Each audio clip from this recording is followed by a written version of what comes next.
کہ قربانی جو ہے وہ لوگ یہ سمجھتے ہیں کہ مثلا شوہر نے کر لی تو بیوی کی طرف سے بھی ہو گئی، بیوی نے کر لی شوہر کی طرف سے بھی ہو گئی، باپ نے کر لی بیٹوں کی طرف سے بھی ہو گئی.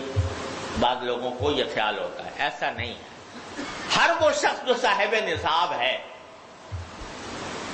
اور قربانی کی طاقت رکھتا ہے، یعنی اس کے قبضے میں اپنی ضروریات اصلیہ سے زیادہ 52.5 تولہ چاندی کی مقدار اس کے پاس موجود ہے، تو قربانی اس کے ذمہ ہے. اگر باپ کے پاس بھی ہے، بیٹے کے پاس بھی ہے، تو باپ کی بھی قربانی، بیٹے کی بھی قربانی. شوہر کے پاس بھی ہے، بیوی کے پاس بھی ہے، تو شوہر پر بھی قربانی بھی. ایک تو یہ. دوسرا، یہ بہت کثرت سے لوگ اس مغالطے میں ہیں کہ جب آدمی قربانی کرے تو کسی نہ کسی کو ایصال ثواب کرے اور اس کی طرف سے کرے. تو یہ بھی کوئی ضروری نہیں ہے. اگر کوئی شخص فریضہ ادا کر رہا ہے، فرض ادا کرنے کا ایصال ثواب میں شک ہے،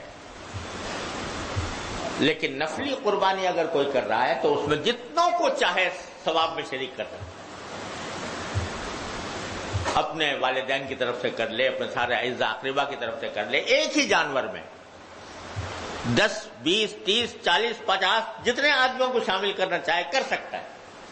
رسول کریم صلی اللہ علیہ وسلم نے ایک مینڈا قربان فرمایا پوری امت کی طرف، پوری امت کی طرف. سرکار دو عالم صلی اللہ علیہ وسلم کی رحمت دیکھیے کہ جتنی امت کے لوگ آپ کے وقت موجود تھے یا آنے والے تھے، سب کی طرف سے قربانی کی آپ نے ایک مینڈے کے ذریعے.